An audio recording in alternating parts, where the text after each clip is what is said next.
Cologne cathedral കാണാൻ പോയാലോ? 1748 പണി തുടങ്ങിയ ഒരു ഗോത്തിക് ചേർച്ചാണ് കൊളോൺ കത്തീഡ്രൽ. ജർമ്മനി വന്നപ്പോൾ മുതലേ എനിക്കിത് കാണണമെന്ന് ഭയങ്കര ആഗ്രഹമായിരുന്നു.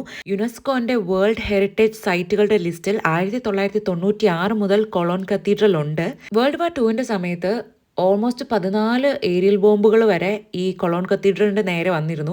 അതൊക്കെ അതിജീവിച്ചിട്ടാണ് ഇപ്പം നമ്മൾ ഈ കാണുന്ന കൊളോൺ കത്തീഡ്രൽ നിലനിൽക്കുന്നത്. പിന്നെ ഈ പള്ളി ഒരിക്കലും പണി തീരാത്തൊരു പള്ളിയാണ്. എപ്പം നമ്മൾ ചെന്നാലും ഇതിൻ്റെ ഏതെങ്കിലും ഒരു ഭാഗത്ത് ഇതിൻ്റെ കൺസ്ട്രക്ഷൻ നടക്കുന്നുണ്ട്. ഇതിൻ്റെ പുറകിലൊരു ഡാർക്ക് ഹിസ്റ്ററി ഉണ്ട്. ഇതിൻ്റെ ആർക്കിടെക്റ്റും ഡെവിളും ആയിട്ടുള്ളൊരു ഉടമ്പടിയാണെന്നാണ് പറയപ്പെടുന്നത്.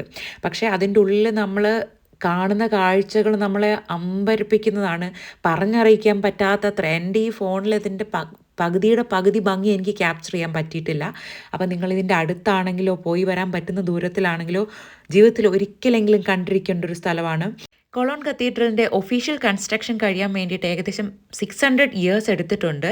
ആൻഡ് അറ്റകുറ്റപ്പണികളൊക്കെ നമ്മൾ എപ്പോൾ ചെന്നാലും കാണാൻ പറ്റും. യേശു ജനിച്ച സമയത്ത് കാണാൻ വന്ന 3 പൂജ്യ രാജാക്കന്മാരുടെ ഹോളി റിമെയിൻസ് സൂക്ഷിക്കാനുള്ള കത്തീഡ്രൽ ആയിട്ടാണ് കൊളോൺ കത്തീഡ്രലിൻ്റെ പണി ആരംഭിക്കുന്നത്. നോർത്തേൺ യൂറോപ്പിലെ one of the most important pilgrimage സൈറ്റാണ് കൊളോൺ കത്തീഡ്രൽ. അതുകൊണ്ട് തന്നെ ഒരുപാട് വിസിറ്റേഴ്സും പിൽഗ്രിംസും ഇവിടെ ഡെയിലി വന്നു പോവാറുണ്ട്. പലതരം കല്ലുകൾ കൊണ്ടാണ് കൊളോൺ കത്തീഡ്രൽ നിർമ്മിച്ചിരിക്കുന്നത്. അതുകൊണ്ട് തന്നെ ഇതിന് കണ്ടിന്യൂസ് മെയിൻ്റനൻസ് ആവശ്യമുണ്ട്. ഇതിൻ്റെ മാസ്റ്റർ ബിൽഡർ ഒരിക്കൽ പറഞ്ഞിട്ടുണ്ട്, എന്ന് ഇതിന് മെയിൻ്റനൻസ് ഇല്ലാണ്ടാവുന്നു അന്ന് നമുക്ക് ഈ നിർമ്മിതി നഷ്ടപ്പെട്ടുകൊണ്ടിരിക്കുകയാണെന്ന്. 2026 സെക്കൻഡ് ഹാഫ് മുതൽ അൺഫോർച്ചുനേറ്റ്ലി കത്തീഡ്രൽ വിസിറ്റ് ചെയ്യാൻ ചെറിയൊരു എൻട്രി ഫീസും കൂടെ വരും. അപ്പോൾ എല്ലാവരും വേഗം അതിന് മുന്നേ പോയി കണ്ടോട്ടോ. Okay, by.